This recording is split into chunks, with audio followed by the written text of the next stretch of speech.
எங்கும் கிளைகள் கொண்ட அண்ணமால் institute of hotel management and hospital management படிப்பில் சேர்வதற்கான அட்மிஷன் நடைபெறுகிறது. அரசு கலை அறிவியல் கல்லூரிகளில் கூடுதல் மாணவர் சேர்க்கைக்கான அனுமதி வழங்கப்பட்டிருக்கு.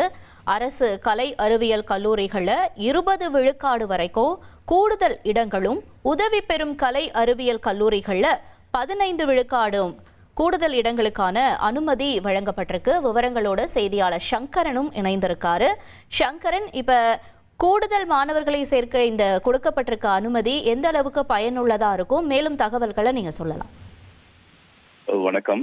தமிழ்நாடு முழுக்க அரசு மற்றும் அரசு நிதியுதவி பெறக்கூடிய கலை அறிவியல் கல்லூரிகள்ல ஒரு முதல் சுற்று மாணவர் சேர்க்கை என்பது நடந்து முடிஞ்சிருச்சு. கிட்டத்தட்ட ஒரு 50,000 60,000 இடங்கள் வரை நிரம்பி இருக்கின்றன.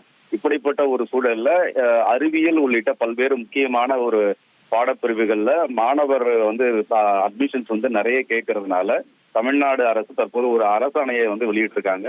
உயர்கல்வித்துறை சார்பில் வெளியிட்டு இருக்கக்கூடிய அந்த அரசாணையில அரசு கலை அறிவியல் கல்லூரிகள்ல தேவைப்படக்கூடிய பாடப்பிரிவுகள்ல 20 விழுக்காடு இடங்களை கூடுதலா சேர்த்துக்கலாம் அப்படின்னு சொல்லியிருக்கிறாங்க.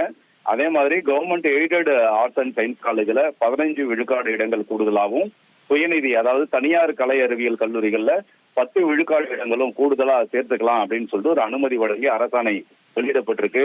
எவ்வளவு இடங்கள் சேர்க்கப்பட்டிருக்கு அப்படிங்கிற ஒரு அறிக்கையும் அரசுக்கு கொடுக்கணும்னு சொல்லியிருக்கிறாங்க. ஒவ்வொரு ஆண்டுமே மாணவர்கள் மத்தியில அதிகமா வரவேற்பு இருக்கக்கூடிய பாடப்பிரிவுகள்ல கூடுதலா சேர்ப்பதற்கு அனுமதி வழங்கப்படுகிறது.